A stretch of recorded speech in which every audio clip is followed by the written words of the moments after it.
Il y a une fatigue que peu de gens comprennent. Ce n'est pas la fatigue du corps, mais c'est celle du cœur.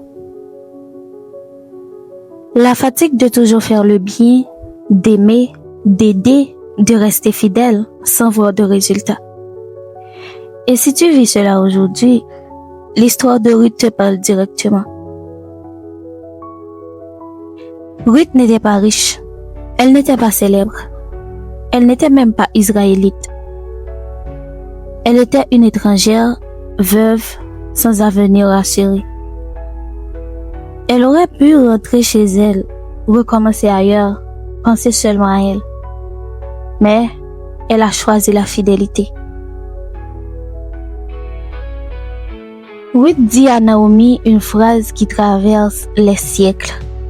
Où tu iras, j'irai. Ton peuple sera mon peuple et ton Dieu sera mon Dieu. Ce n'était pas une phrase romantique, c'était un engagement coûteux. Ruth a choisi d'aimer quand c'était difficile, de rester quand tout poussait à partir. Arrivée à Bethléem, Ruth ne reçoit pas de miracle immédiat. Elle travaille, elle ramasse des épis dans les champs, sous le soleil en silence. Personne ne lui promet quoi que ce soit. Elle continue. Et parfois, Dieu observe précisément cela, ce que tu fais quand personne ne regarde. Ruth ne le savait pas, mais Dieu était déjà à l'œuvre. Chaque pas la rapprochait d'un homme Boaz, un homme juste, un homme préparé. Ce n'était pas un hasard, c'était une orchestration divine. Dieu utilise souvent les gestes simples pour accomplir des plans immenses. Boaz remarque Ruth, pas à cause de son apparence, mais à cause de son cœur. Il voit sa bonté, sa fidélité, son respect. Et ce jour-là, la vie de Ruth commence à changer. Mais attention, Dieu ne l'a pas bénie parce qu'elle cherchait une récompense. Elle l'a bénie parce qu'elle est restée fidèle.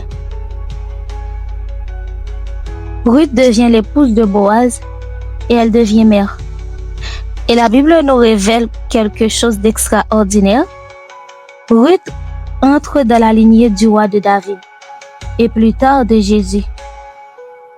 Une femme étrangère, fatiguée, invisible aux yeux des hommes, mais jamais invisible aux yeux de Dieu. Si tu fais le bien sans reconnaissance, si tu continues sans applaudissement, si tu te demandes si cela en vaut la peine, écoute ceci. Chaque effort compte. Chaque larme est vue. Chaque fidélité sera honorée. Ne te lasse pas de faire le bien, même quand c'est dur, même quand c'est lent. Parce que Dieu travaille souvent dans le silence. Mais il n'oublie jamais les cœurs fidèles. Laisse-moi prier pour toi. Seigneur, tu vois chaque personne fatiguée de faire le bien. Renforce leur cœur. Renouvelle leur espérance. Aide-nous à rester fidèles, même dans l'ombre, en sachant que tu travailles en secret. Au nom de Jésus. Amen. Dieu vous bénisse les amis. Nous nous reverrons dans une autre vidéo.